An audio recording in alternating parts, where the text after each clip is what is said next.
Fact checkers, the people on the internet that are supposed to help us with politics, COVID-19, and my height. Come on, can we please get this fixed? This has caused many problems in my personal and romantic life because that information on the internet is categorically untrue. One take, here we go.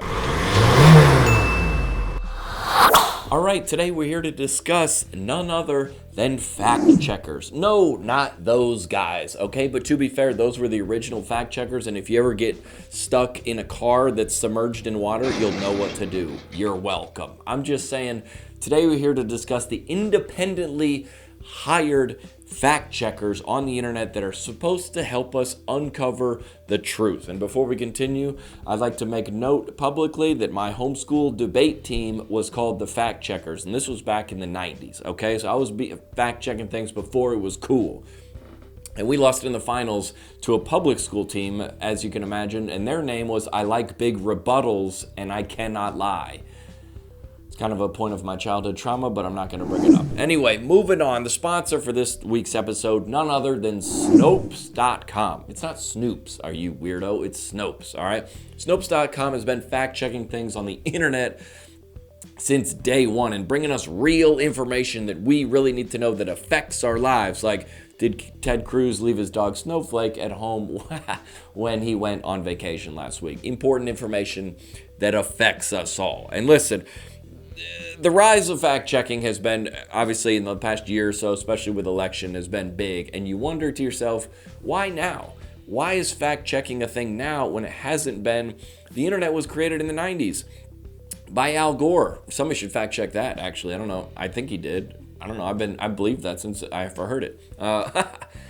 Fact-checking has been out. Why? I mean, where were the fact-checkers in 1996? When my aunt sent $10,000 to an Ethiopian prince and never heard from him again? Where were the fact checkers then?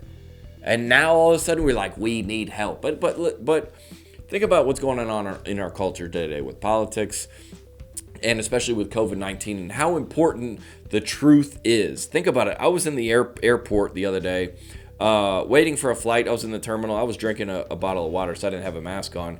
But the guy next to me, who I only assume was freaking Walter White from Breaking Bad. I was like, dude, what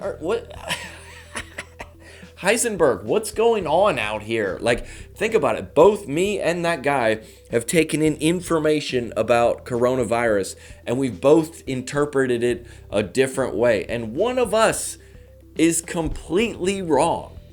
Is that not wild? One of us is completely wrong, but we both, for the most part, have been ingesting the same exact information. That's why people say to get to the truth is literally the most important. And I think fact-checking is on the rise because the spread of disinformation with social media and the rise of technology is so easy. So easy. My buddy sent me, it was probably 4 years ago, a tweet from something that Donald Trump had said, and I was like, wow, dude, for a president to say something like this is probably 5 years ago. For a president to say something like that, that is wildly unprofessional. And then I wanted to send that tweet to one of my other buddies, and I went to Donald Trump's Twitter, and it wasn't there. That was a fake tweet. And now, obviously, you see fake tweets all the time, but I didn't know it was fake. And that's crazy that I was thinking a certain way about a person that is untrue. And now there's literally a website called faketrumptweet.com. You can make up anything you want and Trump tweeted this last week. I'm just kidding. He didn't, but I made it up. I could just screenshot that and post it. Do people trust me? I don't know. If they do, they'll be like, all right, I guess Trump tweeted John Crist. That's pretty cool. Like, and that's Twitter, and all the social media platforms have their own form of fact-checking in some kind of way. Instagram has fact-checking. Honestly, they should be fact-checking some of these photos, because some of these girls, I'm not going to show any photos over here, but I don't know why I'm referring to that. Someone needs to be fact-checking the lip injections. Are these real or are these fake? All right, before we get to coronavirus and the presidential nominees or whatever, we need to know. I'm not going to put any photos over here. We need to know about these lip injections. I can't figure out if some of them are real or fake. I mean, That was unnecessary, John. Come on. I'm just saying the spread of misinformation happens so fast, and there's an alarming consequence. Remember, like a couple years ago, when on that Delta flight, that Muslim guy got kicked off, and there was a video. It's like very viral about it. He's like, I was just speaking Arabic, and they kicked me off the flight. These people are racist, and then of course, virtue signaling white people to the rescue, as always, reposted that video 1,000,000 times. Boycott Delta. We will never fly Delta again. And then 2 weeks later, we found out that the kid was like an Arab, like YouTube prankster. And that's what he does. He like riles people up for pranks. And it wasn't true. But nobody had any responsibility to go back and be like, oh, by the way, remember that video I posted 2 weeks ago? It wasn't true. I'm an idiot. I got duped by the internet once again because I don't think for myself. They were just like, well, I guess that's it. It was already in the past. Does that make sense? And that's crazy how information can just spread like that with no accountability. I guess back in the day when there was newspapers, we had fact checkers. Yeah, it was called the editor. Weird. He would look over stuff and be like, dude, you can't say that. That's not true. Now we got all these, I don't know if I should post this, but we got, oh goodness. I'm not doing it. I'm just saying we have a lot of magazines and websites that will go unnamed. Maybe I'll name them, but I'm just saying that no one's fact checking these people. They just put it because they don't care about the truth. They just care about clicks, and that's the way that happens. But it's like it's a little alarming to realize how quick the spread of misinformation can happen, especially when this is literally life or death in a lot of ways. The truth of information is life or death for a lot of people. And I mean, and TikTok has the same. TikTok is like cracking down also on truth, which is wild. The website literally known for impersonations, and you can face swap yourself onto any celebrity or politician's face, but you're like, now, hey, listen, we care about the integrity of our content. Thanks, TikTok. What would we do without you? Listen, we all know that there's a bunch of information going around that's fake. And we know that now, and we're smarter. There's literally a website called ifaketextmessage.com. You can literally go in there, enter a conversation and a name, and it will create a fake text conversation, and you can just repost that. This is is that not scary? I mean, that should only contribute to everyone just being suspicious of literally everything they see on the internet. And listen, what's the solution? I know you got. That's why you guys come for me, John. Come to watch my show, not come for me. I've been come for in the past, but now you're coming to watch my show for help. We need solutions, John. Please help us. No one is saying that? Oh, okay. I'm just saying there's a lot of misinformation out there, and what is to be done with all of it? Like, there's a lot of opinions out there on the internet that are trash. We all know that. But the only thing worse than trash opinions is people telling you you can't have opinions. And that brings us to, deplatforming and censorship of certain people on the internet and shadow banning. First of all, can we talk about shadow banning for a second? You have 137 followers and you repost your Etsy creations. You're not being shadow banned, okay? It's like my biggest pet peeve on the internet. I've been shadow banned. Maybe maybe not. Maybe you're just not that interesting. No one's being You think they're hacking the mainframe over the Pentagon to try to get your Rachel Ray recipes that you're reposting taken down? I doubt it.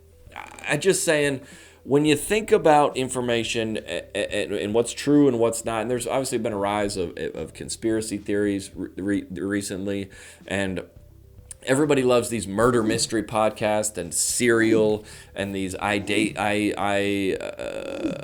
making of a murderer and all that, because we like to figure out the truth, do we not? We like to ingest information and go, that doesn't seem true. Why would he do that? And I'm always trying to think of people's motivations.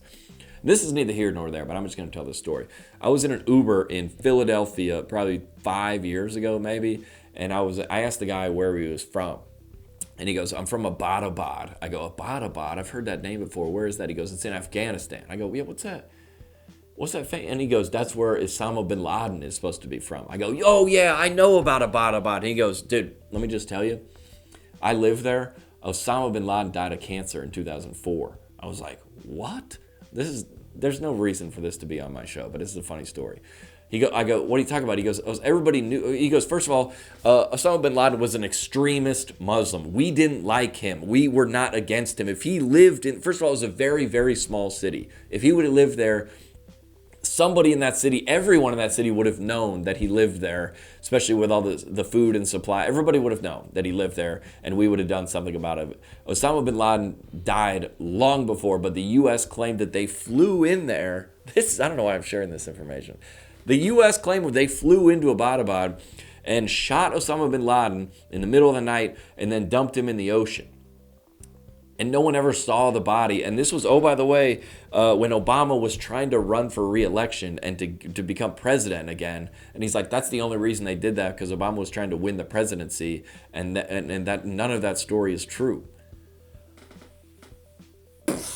Dude, my mind was blown. And I don't know if that's what story that's true. I trust an Uber driver in Philly, okay, over the CIA. I'm not saying I believe it or not, but isn't that crazy? I've been spreading that as truth for the last 5 years. I'm just saying, get it out there. I'm just kidding. I don't know what's true or what's not, but the point of it is, if you're trying to figure out facts, what is people's motivation, right? So CNN, they have a motivation to say these facts. Fox News has a motivation to say these facts. That's all understandable. Just look at the motivation when you're trying to decipher the truth. I mean, if you think about, I used to go to a church that had, I knew this for a fact, they had a $20 million mortgage on the building. A $20 million, and this is a mega church, right? Thousands of people attend there. I'm just going to go out on a limb and say you're not hearing the truth from that place. I mean, I'm not saying it's all a lie, but I'm saying if you got that big of a mortgage on your building, you are compelled to make sure that those seats get filled and to make sure that the tithe money is coming in. That is a fact. So the truth, I'm not saying the truth is not being shared there, but it might be a little bit watered down, because if you offend people, what are they going to do these days? Go to the other church where they hand out cookies after the service. I wish that was a joke, but it's a real thing that happens. I'm just saying, the message gets a little watered down. If you look at the New Testament, John, so many Bible references. I love this. You're so smart. No one talks like that. I'm just saying, if you look at the New Testament, Paul was literally writing letters to all the churches.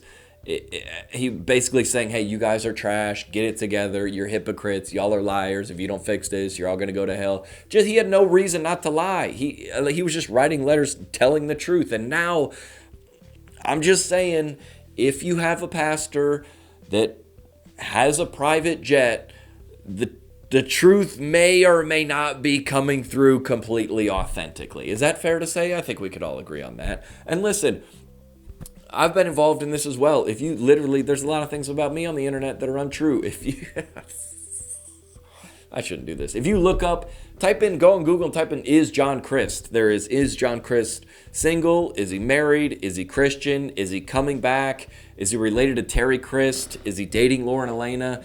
Is John Crist and Trey Kennedy related? Which that has to be a homeschooler that asked that, because is John Crist and Trey Kennedy related is not the proper formatting of that sentence. Get it together. I know you're still in high school, but learn faster, please. I'm just kidding. Homeschoolers are actually very smart. That is another form of fact checking that needs to happen, that homeschoolers are dumb. They're not dumb. They're actually very smart. I'm not related to Terry. I'm not going to get into all those. Yeah, no one cares. But also, I should say, there's so many people. I was gone for social media for 8 months, and there's so many people that looked up, is John Crist back, or is John Crist coming back, that it's on the autofill in Google, which that warms my heart, ladies and gentlemen. That makes me feel very, very loved and very supported. And all the rest of that is lies. That's real, though. I'm just kidding. I'm just saying, let's come to some solutions here. There's a lot of information out there on the internet that is untrue.